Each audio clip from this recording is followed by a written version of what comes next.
అందరికీ నమస్కారం అండి. క్షమించాలి ఏదన్నా కొంచెం లేట్ అయిందంటే కింద షూట్ అవుతుంది. ఏదో లాస్ట్ 2 షాట్స్ అవ్వాలని మీకేమైనా లేట్ అయింటే మీడియా వారందరికీ థ్యాంక్ యూ. ఇంత పేషెంట్‌గా వెయిట్ చేసినందుకు అందరికీ. అలాగే ఇంతకుముందు చెప్పినట్టే I'm so proud and happy. First time Saregama coming into Telugu with me. అలాగే శివం సెల్యులాయిడ్స్ ప్రొడక్షన్‌లో Ravana. I'm so happy working with him.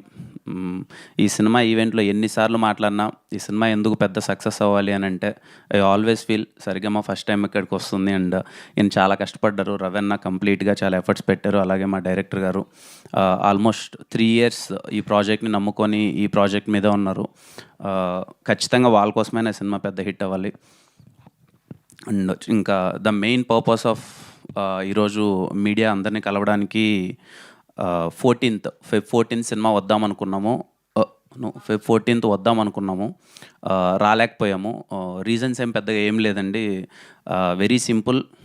Hurry అవ్వాలనుకోలేదు. విత్ మా ప్రొడ్యూసర్ సపోర్ట్తో ఒకసారి మొత్తం మేము సంక్రాంతి సినిమాలు అయిపోయిన తర్వాత ఒకసారి క్రాస్ చెక్ చేసుకుంటే ఏంట్రా పరిస్థితి అంటే, సో వీ థాట్ మేము ఇంకా ప్రమోషన్స్లో కానీ లేకపోతే ఇంకా ఎంతవరకు రీచ్ అవుతున్నామో ఏంటి, ఏమన్నా హర్రీ అవుతున్నామా లేదు, ప్రొడ్యూసర్స్ కూడా వాళ్ళు సపోర్ట్ చేసి ఒకసారి కంటెంట్ 1-2 సార్లు చూసుకొని ప్రోడక్ట్ని చాలా సాలిడ్గా డెలివరీ చేసేంత వరకు ఏం తొందరపడాల్సిన అవసరం లేదు. Let's take time. మంచిగా సినిమాని జనాల్లోకి తీసుకెళ్ళి మంచి సినిమాని ఇద్దామనే ఒక ఉద్దేశంతోనే Feb 14 రావట్లేదు, March 14 వస్తున్నాం. సో వ్యాలంటైన్స్ డే మిస్ అయింది, ప్రాబ్లం లేదు. హోలీ రోజు ఇంకా కలర్ఫుల్గా చాలా అందరం సెలబ్రేట్ చేసుకుందాం.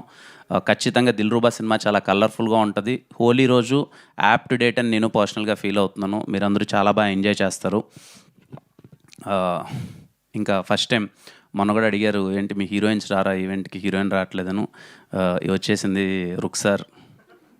చూడండి నా జింగిలి ఎంత అందంగా ఉందో, మెరిసిపోతుంది తెల్ల తెల్లగా.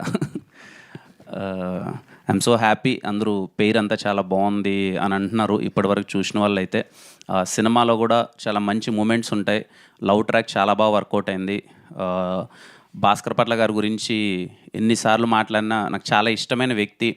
నా సినిమా అంటే సినిమా జర్నీలో రాజావారి రాణి గారి సినిమా అయిపోయిన తర్వాత నేను కథ రాసుకొని ఎస్ఆర్ కళ్యాణ మండపం ఎవరికి చెప్దాము, దీన్ని ఎలా తీసుకెళ్దాము అన్నప్పుడు ఫస్ట్ నాకు ఈ సినిమాలో పాటలు చాలా ఇంపార్టెంట్ అని భాస్కర్ పట్ల గారిని ఒకసారి అప్రోచ్ అయ్యి, సార్ ఒకసారి కథ చెప్పాలి సార్ మీకు అని చెప్పి నేను ఎస్ఆర్ కళ్యాణ మండపం కథ భాస్కర్ పట్ల గారికి ఫస్ట్ ఏం చెప్పాను.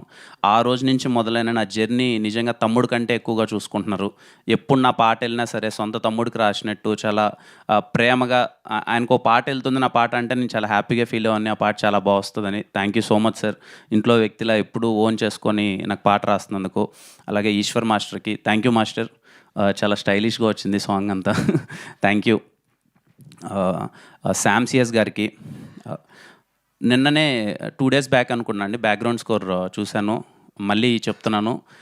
శామ్ సిఎస్ గారి మ్యూజిక్ కోసం హ్యాపీగా మీరు దిల్రుబా సినిమాకి టికెట్ కొనుక్కొని థియేటర్లో పర్ఫెక్ట్గా ఎంజాయ్ చేయొచ్చు. చాలా అంటే చాలా బాగా నచ్చింది నాకు బ్యాక్గ్రౌండ్ స్కోర్. మీరు చాలా బాగా ఎంజాయ్ చేస్తారు శామ్ గారి బ్యాక్గ్రౌండ్ స్కోర్ థియేటర్లో. నేనైతే పర్సనల్లీ వినగానే అరే కొట్టాంరా, బాగా వచ్చింది, చాలా బాగా వచ్చిందని చాలా ఎగ్జైటింగ్గా ఫీల్ అయ్యాను బ్యాక్గ్రౌండ్ స్కోర్ అంతా. అండ్ అగ్గిపుల్ల సాంగ్కి మంచి రెస్పాన్స్ ఇచ్చారు. అండ్ హేజింగ్లీ సాంగ్ కూడా మీ అందరికీ చాలా బాగా నచ్చుతుంది అనుకుంటున్నాను. నెక్స్ట్ రాబోయే పాట మీ అందరికీ టీజర్లో చాలా బాగా నచ్చిన కన్నాని అనే ఒక సాంగ్ నెక్స్ట్ రిలీజ్ చేయబోతాం. అది ఇంకా మీకు మరింతగా నచ్చుతుంది. సో వచ్చే పాటలు కానీ కంటెంట్ కానీ మీ అందరికీ నచ్చుతుందని కోరుకుంటూ, మీ అందరికీ నచ్చితే కంటెంట్ మొత్తం అంతా నచ్చితే థియేటర్కి వెళ్ళి దిల్రుబా సినిమాని ఆదరిస్తారని కోరుకుంటున్నాం. సో ఇట్స్ March 14 హోలీ నాడు కలుద్దాం, అందరం కలిసి సెలబ్రేట్ చేసుకుందాం. Thank you.